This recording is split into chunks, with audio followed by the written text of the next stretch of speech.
نعمل الكبده الاسكندراني الاصليه بتاعت العربيات من غير توابل كتير، من غير افتكاسات فيها خالص، ولا حاجات زوايد هنحطها فيها. هي بس طريقه الطبخ بتاعتها المختلفه. كمان الفكره الجديده هنا ان احنا نعملها في العيش الحبه الكامله، عيش برضو شبه الفينو كده بس بالدقيق القمح الكامل، وهنعمله برضو للي بيحب الفينو العادي. اول حاجه في الكبده انا بهتم شويه بتقطيع الكبده، لان انا بحاول اشيل منها اي حاجه الاقيها فيها حته دهون غريبه بلاقيها جوه. اي حاجه فيها زوايد، يعني انا مش بهتم قوي ان انا اقطعها تقريبا يعني كلها حته واحده ولا شكلها حلو ولا حاجه، لا. انا اهم حاجه عندي ان أنا اي حاجه فيها زياده بشيلها. الغلاف اللي فوق، اي دهون، اي حاجه في الجنب كده بلاقيها بحاول ان انا اشيلها، عشان بس كده هي بتاخد مني وقت زياده شويه. قطعت كميه الكبده كلها، وبعدين التتبيله بتاعتها هي اساسيه معروفه: ملح، فلفل، كمون، كزبره.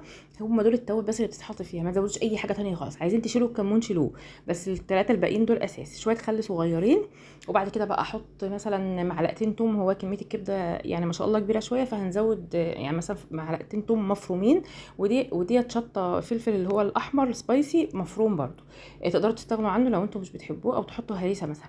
بعد كده بقى اهم حاجه في الكبده طريقه سويها. الكبده مش بتستوي، الكبده بتتحمر. يعني احنا هنحط شويه زيت كتير، شويه زيت حلوين، يعني عارفين اللي هو الكبده تكون بتتحمر جواهم مش بتستوي، والزيت يكون سخن جدا. معلقه من التتبيله هننزل بيها، واول ما هنشم ريحه التوم تطلع، مش هنسيب التوم يحمر ولا حاجه، هننزل بكميه الكبده اللي عندنا.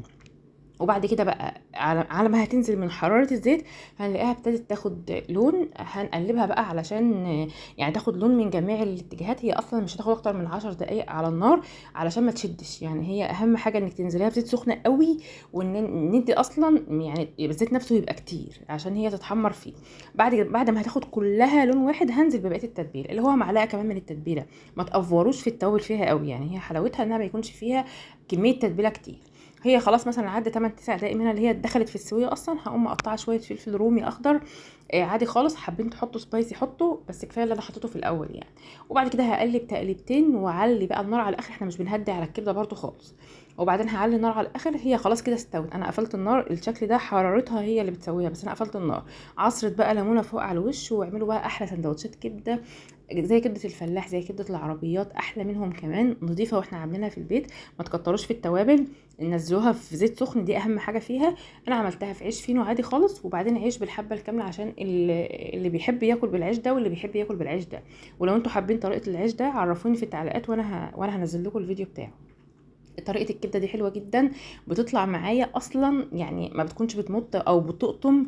لو زودتوا السويه فيها، يعني لو حبيتوا تقعدوها على النار زياده علشان تستوي اكتر، هي هتشد او هتمط معاكم. هي حلاوتها ان احنا ناكلها كده.